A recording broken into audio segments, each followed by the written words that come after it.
আসসালামু আলাইকুম। গল্প কথা বাই মেহনাজে আপনাদের সবাইকে স্বাগত। আমি মেহনাজ লুবনা। আজ আপনাদের পড়ে শোনাবো মোশতাক আহমেদের একটি ভৌতিক উপন্যাস আত্মা, প্রথম পর্ব। আকাশে বিদ্যুৎ চমকে উঠতে দেখে রাশিদ সাহেব সত্যিই খুব অবাক হলেন। তিনি তার জীবনে কখনো এভাবে বিদ্যুৎ চমকাতে দেখেননি।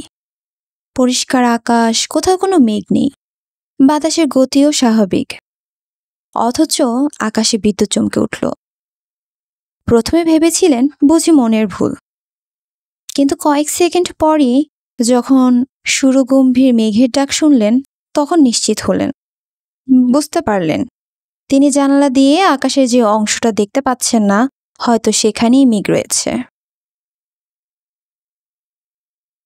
তার ভাবনা শেষ হওয়ার আগেই হঠাৎ যেন বাতাসের গতি বেড়ে গেল। প্রচণ্ড বাতাসের ঝাপটায় জানালার পাল্লা এত জোরে ধাক্কা খেল যে জানালার পাশে টেবিলের উপর রাখা ফুলদানিটা নিচে পড়ে ভেঙে গেল। তিনি দ্রুত উঠে গিয়ে জানালা বন্ধ করতে চেষ্টা করলেন। প্রথম দুবারে না পারলেও তৃতীয়বার পারলেন। জানালা বন্ধ করার সময় শেষ মুহূর্তে তিনি জানালা দিয়ে আকাশের দিকে তাকিয়েছিলেন। ততক্ষণে সম্পূর্ণ আকাশ মেঘে মেঘে ছেয়ে গেছে, অথচ মাত্র ৩০ সেকেন্ড আগেও তিনি মেঘমুক্ত উজ্জ্বল আকাশ দেখেছেন। রাশিদ সাহেব তার স্ত্রী শায়লার অতি প্রিয় ভাঙা ফুলদানিটার দিকে তাকিয়ে যখন লম্বা দীর্ঘশ্বাস ছাড়লেন, ঠিক তখনই কলিং বেল বেজে উঠল। সন্ধ্যার এই ঝড়ো বৃষ্টির মধ্যে কে এলো ঠিক বুঝে উঠতে পারলেন না তিনি। এই মুহূর্তে বাড়ির বাইরে কেউ নেই। কয়েকদিন ধরে জ্বরে আক্রান্ত স্ত্রী শায়লা রান্না করতে ব্যস্ত। নিষেধ সত্ত্বেও শুনছে না সে। কাজের মেয়ে সালমা অবশ্য তাকে সাহায্য করছে। বড় মেয়ে পূর্বা আজ অনার্স পরীক্ষা শেষ করেছে, তাই ক্লাস 7-এর ছোট ভাই রবি আর ক্লাস 3-এর ছোট বোন দিবাকে পড়াতে বসেছে। একমাত্র শ্যালক শফিক তার স্ত্রী রুবাকে নিয়ে কিছুক্ষণ আগেও নিজেদের মধ্যে হালকা উত্তপ্ত বাক্য বিনিময় করেছেন, যা তাদের মধ্যে নিত্য নৈমিত্তিক ব্যাপার। আর তিনি নিজে ড্রয়িং রুমে বসে টিভি দেখছিলেন। সুতরাং বাসায় কেউ যে বাইরে নেই এ ব্যাপারে নিশ্চিত তিনি। রাশেদ সাহেব দরজার দিকে এগিয়ে যাওয়ার জন্য ঘুরে দাঁড়াতেই ইলেকট্রিসিটি চলে গেল। মুহূর্তেই চারদিকটা অন্ধকার হয়ে গেল। অন্ধকারটা এত গাঢ় যে তিনি এক হাত দূরেরও কিছু জিনিস দেখতে পাচ্ছে না। কি করবে তাও ঠিক বুঝে উঠতে পারছে না। একই সাথে কয়েকটা ঘটনা ঘটে গেল। বাইরের মেঘমুক্ত আকাশ দেখা, ফুলদানি ভেঙে যাওয়া, জানালা বন্ধ করা, কলিং বেল বেজে ওঠা, ইলেকট্রিসিটিও চলে যাওয়া। এতগুলো ঘটনা এত দ্রুত ঘটল যে অবাক করার মতো। তার কেন যেন মনে হতে লাগলো এই ঘটনাগুলো নিশ্চয়ই কোনো অশুভ বিষয়ের লক্ষণ। দরজার বাইরে কেউ দাঁড়িয়ে আছে। মনে পড়তেই রাশেদ সাহেব অন্ধকারেই দ্রুত দরজার দিকে অগ্রসর হলেন। দরজার কাছে এসে বললেন, কে? ওপাশে কোনো উত্তর নেই। রাশেদ সাহেব আবার বললেন, কে? এবার ওপাশ থেকে হালকা নড়াচড়া শব্দ কানে এলো। আর এই শব্দ শুনেই হঠাৎ রাশেদ সাহেব কেন যেন ভীতু হয়ে উঠলেন। কিন্তু তিনি মোটেও ভীতু প্রকৃতির মানুষ নন।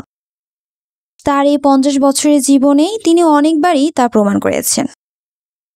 অথচ আজ এই মুহূর্তে কেন যে তিনি এতটা ভয় পাচ্ছেন নিজেও বুঝতে পারছেন না।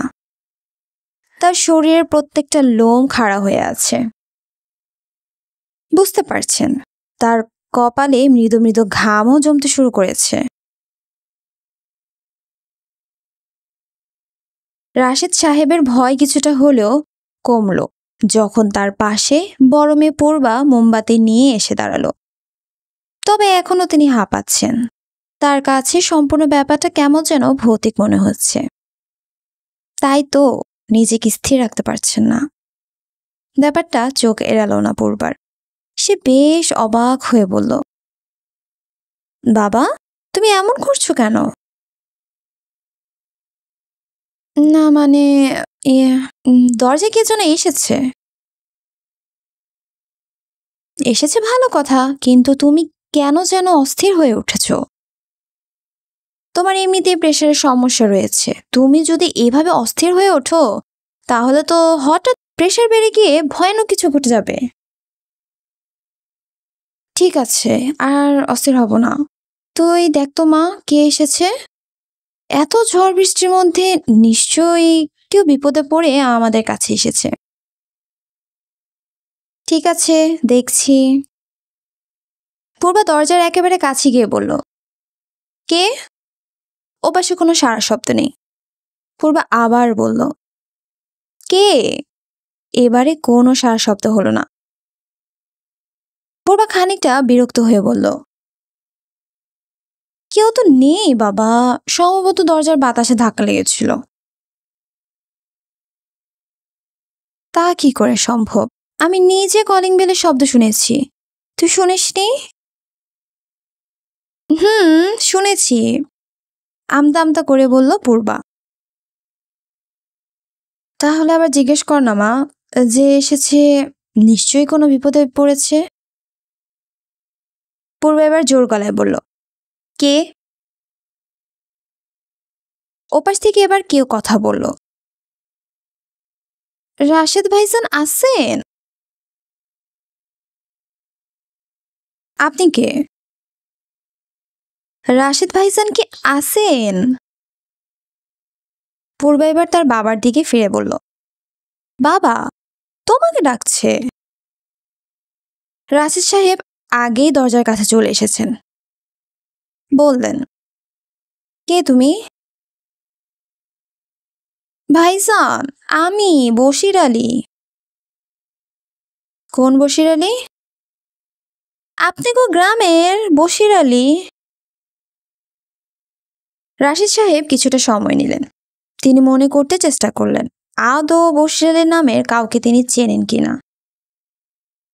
তারপর বললেন, আমি বশির আলী নামের কাউকে চিনি না। আমাদের গ্রামে বশির আলী নামে কেউ নেই। ভাইজান, দরজা খোলেন, খুব বিপদে পড়ে আইছি। রাশিদ সাহেব এবার পূর্বার দিকে তাকালেন। তার ইচ্ছে পূর্বাই সিদ্ধান্ত দিক। এই অসময়ে এভাবে অপরিচিত কারোর জন্য দরজা খোলা ঠিক হবে কিনা। তিনি তার এই বড় মেয়েকে যেমন পছন্দ করেন, তেমনি সকল গুরুত্বপূর্ণ সিদ্ধান্তের জন্য তার ওপর নির্ভরও করেন। মেয়েটা যে শুধু দেখতে সুন্দর তা নয়, ওর বুদ্ধিমত্তাও প্রশংসনীয়। খুব সাধারণ এই মেয়েটার মধ্যে যে কোনো অসাধারণত্ব লুকিয়ে আছে, সে বিষয়ে তিনি নিশ্চিত। কিন্তু এই অসাধারণত্বটা যে কি, তিনি তা কখনোই বুঝতে পারেন না। তবে যে কারণেই হোক, কেন যেন মেয়েটাকে তিনি পছন্দ করেন, খুব পছন্দ করেন। এই পছন্দটা নিজের মেয়ে বলে নয়, হয়তো ওই অসাধারণত্বের কারণেই। পূর্বে এবার বলল, বাবা, আমার মনে হয় তুমি বোধহয় ভদ্রলোককে দেখলে চিনতে পারবে। কিন্তু আমি তো এই নামে কাউকে মনে করতে পারছি না। তাহলে কি দরজা বন্ধই রাখবো? না, ঠিক তা না, তবে ঠিক আছে, দেখি কে এসেছে। সম্ভবত পরিচিত কেউ হবে। কথা শেষ হতেই পূর্বা দরজায় খুলে দিল। মুহূর্তেই এক ঝাপটা ঠান্ডা বাতাস মোমবাতিটা নিভিয়ে দিল। আর এই বাতাসের ঝাপটায় কেন যেন একই সাথে চমকে উঠল দুজনে। রাশেদ সাহেব অনেকটা কাঁপা কাঁপা গলায় বললেন, কাউকে দেখতে পাচ্ছিস মা? না, সামনে তো অন্ধকার, কাউকে দেখা যাচ্ছে না।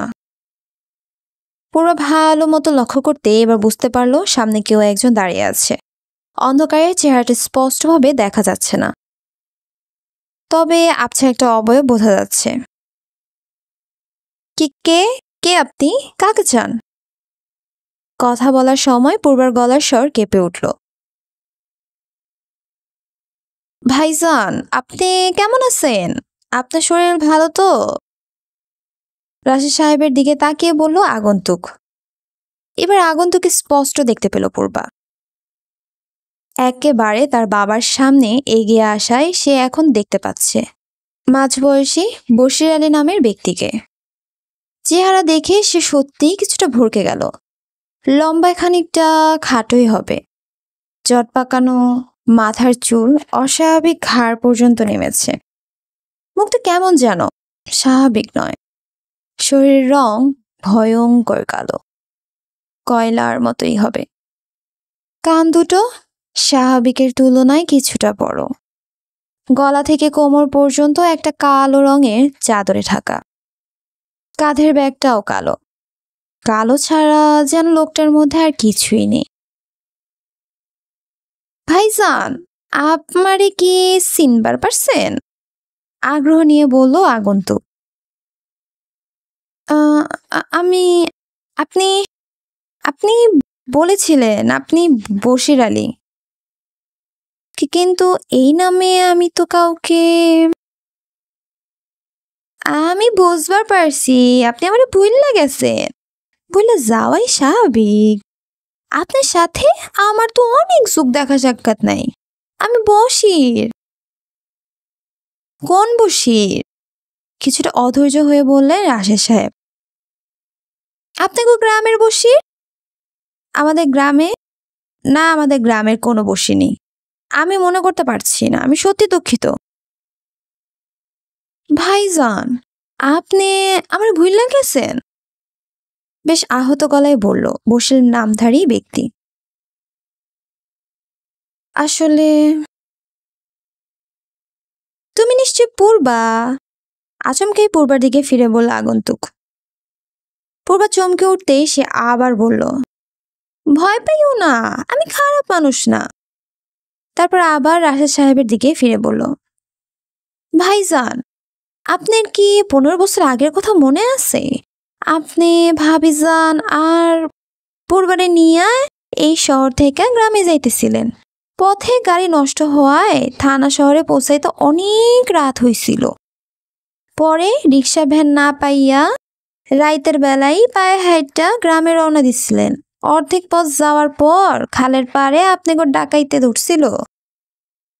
ডাকাইতরা সেই দিন আপনাকে সবাইরে প্রায় মাইরেই ফেলাইছিল। হঠাৎ আমি আইসা আপনাকে উদ্ধার করি। রাশিদ সাহেবের মুখটা হা হয়ে গেল। কোনো মতে তোতলাতে তোতলাতে বললেন, তুমি?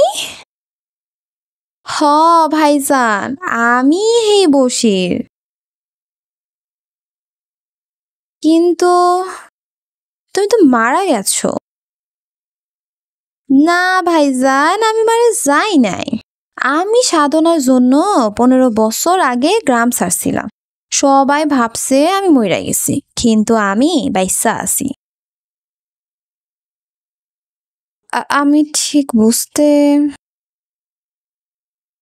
আপনি আমারে বিশ্বাস করবার পারতেছেন না? এই দেখেন আমার হাত। ওই রাইতে আপনাকে বাঁচাবার যাইয়া আমার হাতের এই পরিণতি হয়েছিল। এ কথা বলে বশির আলী তার শরীরের ওপর থেকে চাদর সরিয়ে ফেলল। আর তাতেই পূর্বা নিজের অজান্তে মুখে হাত চাপা দিয়ে শব্দ করে উঠল। তার সামনে দাঁড়ানো বশির আলী নামের মানুষটির বাম হাতের বাহুর নিচের অংশটুকু নেই। রাশেদ সাহেব কোনো কথা বললেন না, শুধু বিড়বিড় করে বললেন, বশির, তুমি ভেতরে এসো। রাশেদ সাহেবের কথা শেষ হলে বশির আলী ধীর পায়ে ড্রয়িং রুমে প্রবেশ করল। বশির আলীকে রাশেদ সাহেব ভেতরে আসতে বললেন ঠিকই, কিন্তু তিনি ক্ষুণাক্ষরেও বুঝতে পারলেন না পরিবারের জন্য তিনি কি ভয়ঙ্কর বিপদই না ডেকে আনলেন। যদি বুঝতে পারতেন তাহলে কখনোই বশির আলীকে ভেতরে আসতে বলতেন না।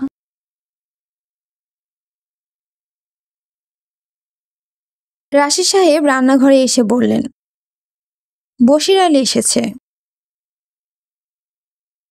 রাশেদ সাহেবের স্ত্রী শায়লা চোখ কুঁচকে বললেন, কোন বশির আলী? ওই যে আমাদের গ্রামের বশির আলী, তোমার মনে নেই? অন্ধকার রাতে হঠাৎ কোথা থেকে উদয় হয়ে একাই 3 জন ডাকাতকে ধরাশায়ী করেছিল। ও না থাকলে সে রাতে তো আমরা মারাই যেতাম। বশির ভাই না মারা গেছে? বিস্মিত কণ্ঠে বললেন শায়লা। আমিও তো তাই জানতাম।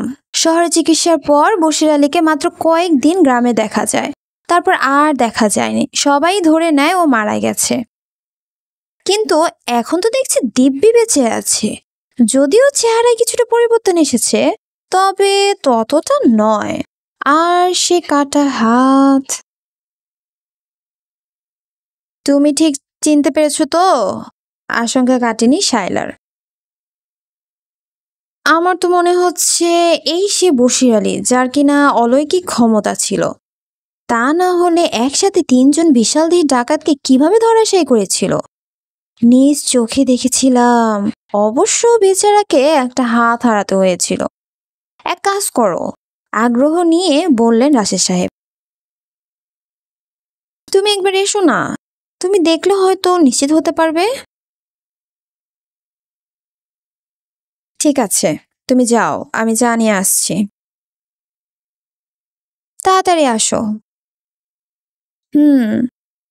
শায়লা আর কোনো কথা বললেন না। তার চোখে মুখে চিন্তার চাপ স্পষ্ট। রাশেদ সাহেব যখন ফিরে যাচ্ছিলেন, তখন দ্রুত গতিতে রান্নাঘরে প্রবেশ করল শফিক। আর একটু হলেই সে প্রায় রাশেদ সাহেবের সাথে ধাক্কাই খাচ্ছিল। রাশেদ সাহেবকে কিছু বলার সুযোগ না দিয়েই সে উঁচু গলায় বলল, দুলা ভাই, রবি বলল আপনি নাকি হাত কাটা এক আলীকে বাড়িতে প্রবেশ করতে চেয়েছেন। আলী না, বশির আলী। আপনি কি পাগল হয়ে যাচ্ছেন দুলা ভাই? কথা নেই, বার্তা নেই, চেনা নেই, জানা নেই, পরিচয় নেই, কোথা থেকে এক আলী ফালিয়ে এলো আর তাকে আপনি বাড়িতে ঢুকতে দিলেন? আজকাল যে দিন পড়েছে, চোর ডাকাত না সন্ত্রাসী, তার কি কোনো নিশ্চয়তা আছে? আছে আছে শফিক, তুমি এতটা অধৈর্য হবে না। এই বশিরে একদিন আমাদের সবার জীবন বাঁচিয়েছিল। দোলা ভাই, আপনি সহজ সরল মানুষ। আমি নিশ্চিত ওই বেটা আলী আপনাকে বোকা বানাতে চেষ্টা করছে। আমি নিশ্চিত ও একটা ঠক, না হয় বাটপার। আপনি চাইলে আমি এক্ষুনি ওকে বাসা থেকে বের করে দিচ্ছি। আরে না, ও ঠক বাটপার হতে যাবে কেন? ওর বরং বিশেষ অলৌকিক ক্ষমতা আছে। ভূত, ভবিষ্যৎ কিংবা অতীত বলতে পারে। আপনি দেখি ভূত যুগে ফিরে যাচ্ছেন দুলা ভাই। ভূত, প্রেত, লৌকিক, অলৌকিক, জাদুটনা সবকিছুরই বিশ্বাস করতে শুরু করেছেন। আমি এক্ষুনি ওই বেটা আলীকে ঘর থেকে গলা ধাক্কা দিয়ে বের করে দিচ্ছি। আমি শুধু আপনার অনুমতি আশা করছি। শত হলেও বাড়িটা আপনার। আপনার অনুমতি ছাড়া এখানে কিছু করে আমি কোনো বেআইনি কাজ করতে চাই না। রাশেদ সাহেব খানিকটা বিরক্ত হয়ে বলেন, ঠিক আছে, যাও, পারলে তাই করো।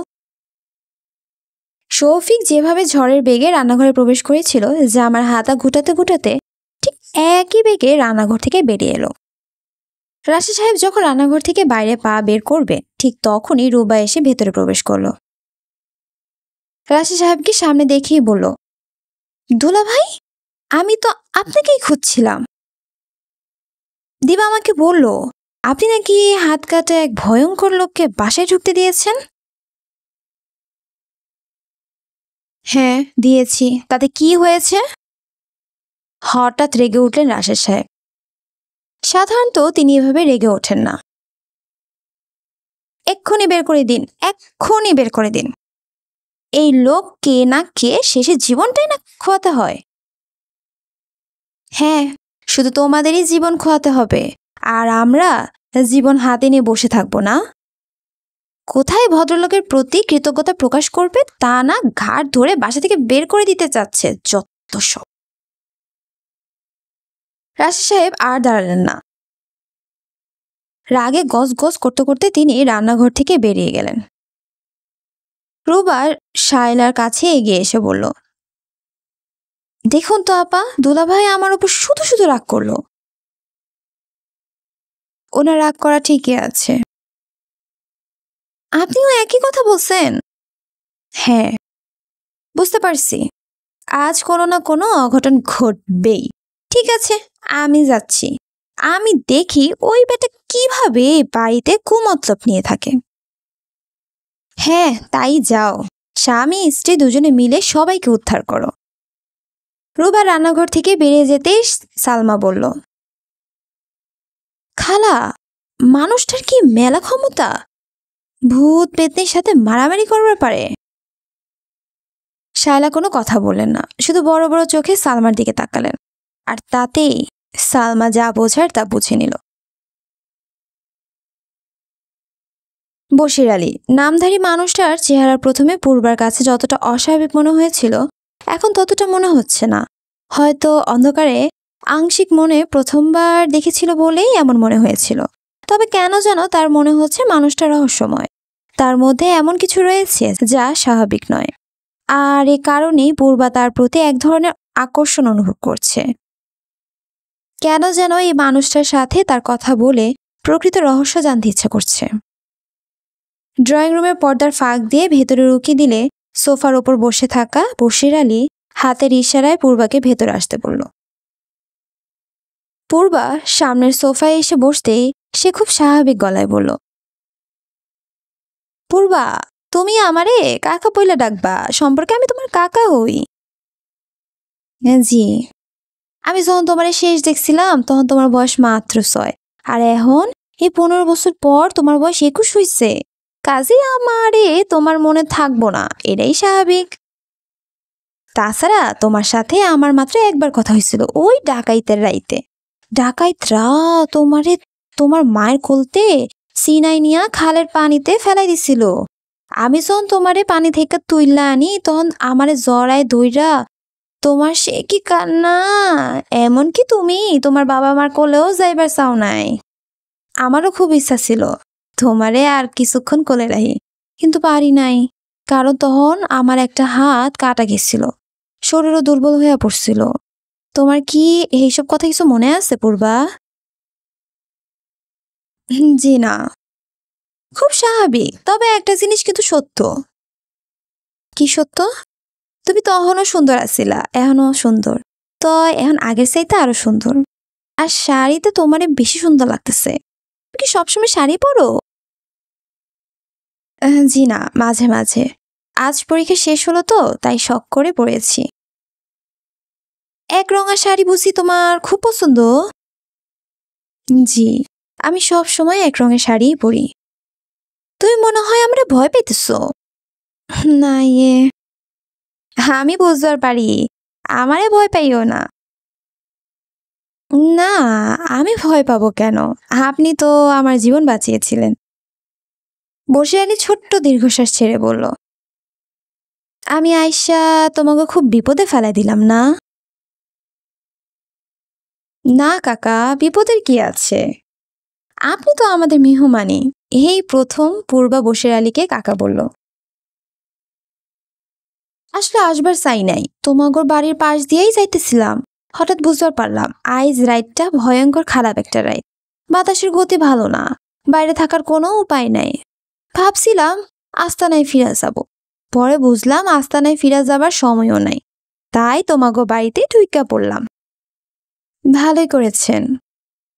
কিন্তু আপনি কি আমাদের বাড়িতে আগে কখন এসেছেন? হ, তাও 15 বছর আগে। তোমার বাবা অর্থাৎ রাশেদ ভাইজান এই শহরেই আমার চিকিৎসা করাইছিল।